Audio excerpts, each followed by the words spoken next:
We're back with today's talker and a super wild card weekend. Just a matter of hours away. The NFL playoffs, of course, about to kick off for the second straight year. There are 6 winner-go-home games with the league's first ever Monday night wild card game in store as well. Yeah, I know you're excited about this, Peter. All of this with frigid temperatures in some stadiums and COVID concerns always top his mind as well. NBC's Sam Brock is outside of the home of the Tennessee Titans, Nissan Stadium in Nashville. Fans fired up, but it's going to be a cold one. Sam, good morning.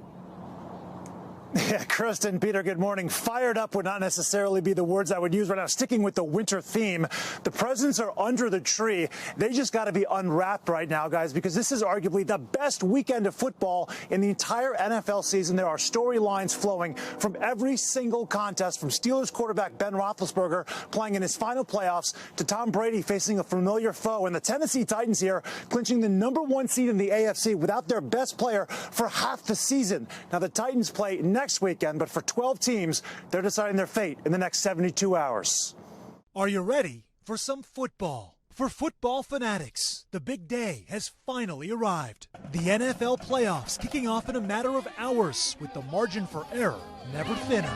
At any moment, one play can change really the entire game. And I know it's like that in the regular season, but playoffs, it even goes to a different level. As the action heats up on the field, the temperatures are dropping off of it. At Paul Brown Stadium in Cincinnati, it's expected to hover around 30 degrees when the Bengals and Raiders clash. Balmy compared to the high of 14 degrees expected at Highmark Stadium in Buffalo, with the wind chill well below 0 as the Bills take on the Patriots.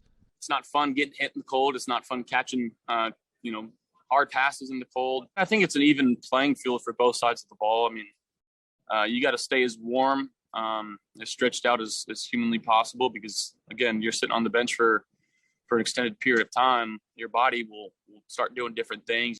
The defending champion Tampa Bay Buccaneers are squaring off against the Philadelphia Eagles tomorrow, the same Eagles who defeated Tom Brady's Pats 4 years ago. The most decorated player in NFL history, Brady, was asked about not shaking opposing quarterback Nick Foles' hand after that game. I try to be a good sport as best I can. I know it doesn't always look like that because sometimes I get a little pissed out there, but for the most part, I try to be a good sport. The postseason also a final hurrah for Steelers quarterback Ben Roethlisberger, who's won 2 rings and is expected to retire after the season. His team, nearly 2 touchdown underdogs to the Chiefs. Just try and tell those guys that, listen, we got to go out there and you got to play free and have fun, play football. It does even get a little bit faster.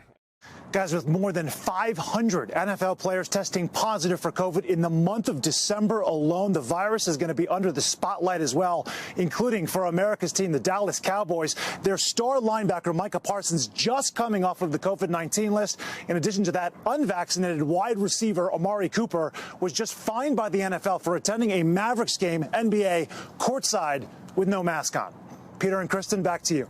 All right, Sam Brock, thank you for that. How do you function as a quarterback in 14 degrees below 0? I was just thinking about Josh Allen. He, again, is the quarterback for the Buffalo Bills. Imagine a 260-pound, all-muscle linebacker knocking you down. That ground is going to just feel so hard tonight in case he gets sacked. It's going to feel like that guy. Yeah, it's going to feel like ice. All right, but we know everyone's going to be watching. It's going to be an exciting weekend for sports fans. And you can see the Raiders take on the Bengals today, and then the Steelers versus the Chiefs tomorrow evening, all right here on NBC. And NBC is the only place where you can watch the Super Bowl, of course, this year. The big game is on February 13th. If you haven't already, circle your calendar. Welker dropping some real sports knowledge this morning. Very thankfully, impressed. it was scripted. Strong effort.